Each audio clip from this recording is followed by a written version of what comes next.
குழந்தைகள் சம்பந்தப்பட்ட கொஸ்டின்ஸ்ல பார்ட் 2 பார்க்குறோம்.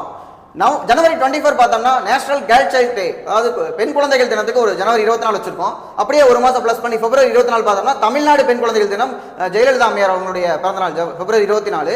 அக்டோபர் 11 பார்த்தோம்னா இன்டர்நேஷனல் கேர்ள் சைல்ட் டே. சரியா? அப்போ அதுக்கப்புறம் United Nation Year of Children அப்படின்னு சொல்லி 1979ஆம் ஆண்டு NSF வந்து அறிவிச்சிருக்கு.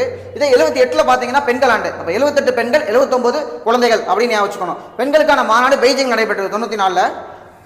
முக்கியமான ஆர்டிகல்ஸ் பாருங்க, குழந்தைகள் சம்பந்தப்பட்டது. ஆர்டிகல் 21A 6 முதல் 14 வயதுக்குட்பட்ட குழந்தைகளுக்கு கல்வி பெறுவது அடிப்படை உரிமை. 21A right to education act எப்போ கொண்டு வந்தான்னு பார்த்தோம்னா 2009 கொண்டு வரப்பட்ட சட்டம் வந்து 2010 ஏப்ரல் தான் நடைமுறைக்கு வந்துச்சு.